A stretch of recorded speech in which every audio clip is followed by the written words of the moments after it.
Halo semuanya, welcome to my channel. Kali ini kita akan menceritakan cerita yang berjudul Madu Cantik yang Tak Tersentuh. Sebelum kita mulai, jangan lupa untuk di-subscribe, like, dan komen.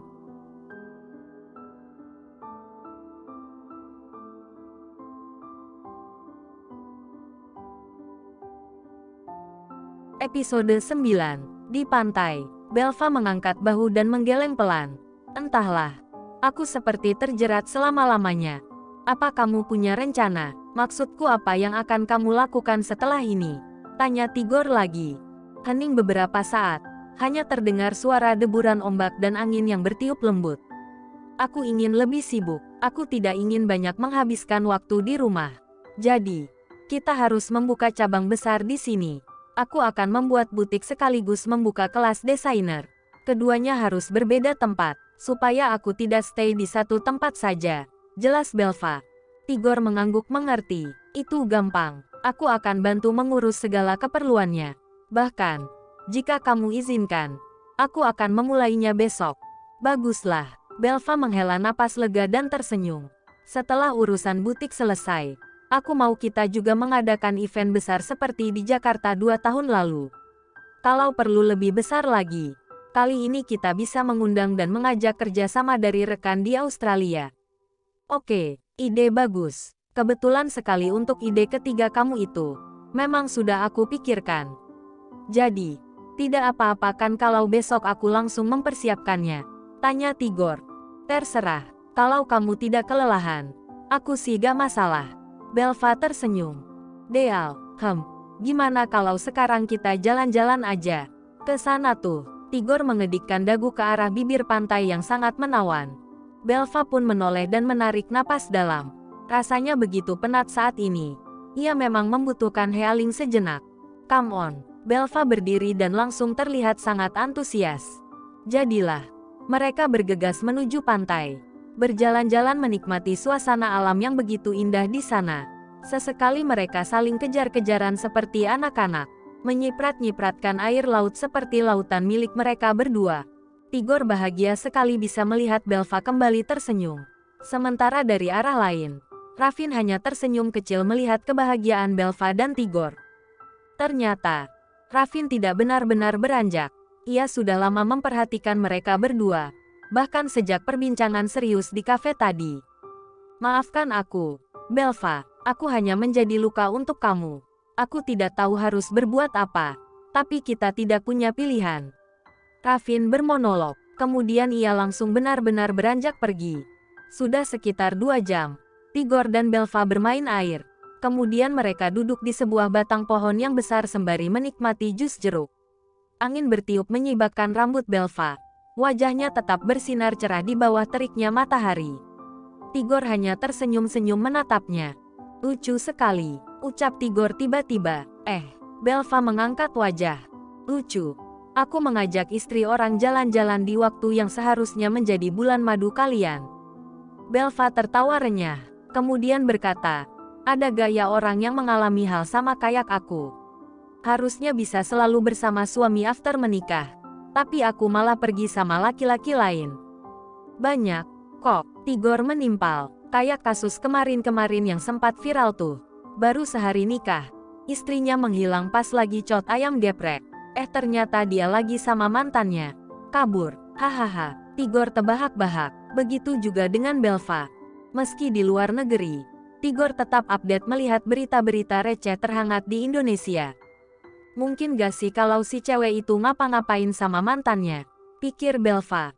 Bukan mungkin lagi. Tapi emang udah pasti. Seru Tigor. Orang katanya si suaminya langsung mengajukan cerai. Apalagi itu baru akad nikah. Belum resepsi dan belum sempat bersetubuh. Untuk berpisah itu lebih mudah. Belva tercekat. Terdiam beberapa detik kemudian bertanya lagi. Oh ya. Berarti status si suami dan istri itu dikatakan duda dan janda atau masih single?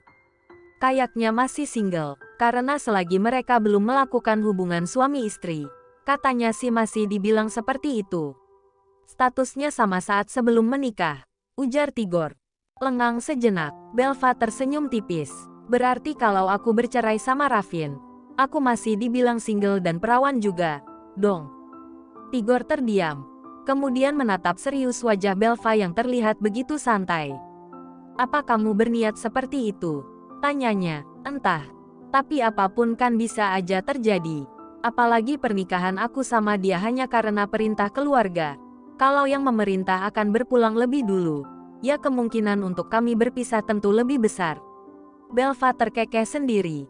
Tigor mencebikkan bibir seraya menggoyang-goyangkan telunjuk jari di depan wajah Belva.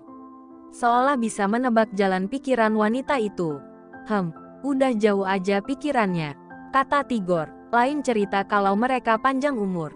Terus dalam beberapa bulan ke depan, malah mengharapkan yang lebih jauh dari kalian. Gimana? Soal anak, Belva menaikkan kedua alis. Iya, gak kepikiran. Belva menghela napas dan bersandar di pohon. Soal anak menurut aku udah beda cerita. Kalau menikah kan bisa dipaksa. Kalau soal anak, kita punya 1000 alasan untuk menyangkal. Pungkasnya. Maksudnya, kamu gak mau punya anak gitu sama Ravin? Tanya Tigor frontal. Belva terkekeh dan menggeleng. Jangankan punya anak, disentuh aja aku gak mau. Katanya dengan percaya diri. Loh, kenapa? Diajak enak-enak malah gak mau. Apalagi sama yang udah halal lagi. Nyesel loh, goda Tigor. Buat apa kita menyerahkan tubuh sama orang yang gak kita cinta? Dalam hal ini, aku gak mau bawa-bawa status dan agama. Aku hanya ingin menjalani apa yang menurutku benar aja. Selama ini aku udah terlalu capek sama beban hidup. Gak mau nambah beban dengan menghadirkan anak dari hubungan tanpa cinta. Apalagi dari benih lelaki yang raganya juga sudah terbagi. Ujar Belva lugas. Tigor terdiam. Ia hanya tersenyum simpul. Belva kalau sudah berujar serius, pasti siapapun akan bungkam mendengarnya. Terlebih ini adalah urusan keluarga. Tigor tidak bisa ikut campur terlalu jauh. Biarlah. Aku menjadi madu pahit saja untuk Ravin dan menjadi madu manis untuk istri tua.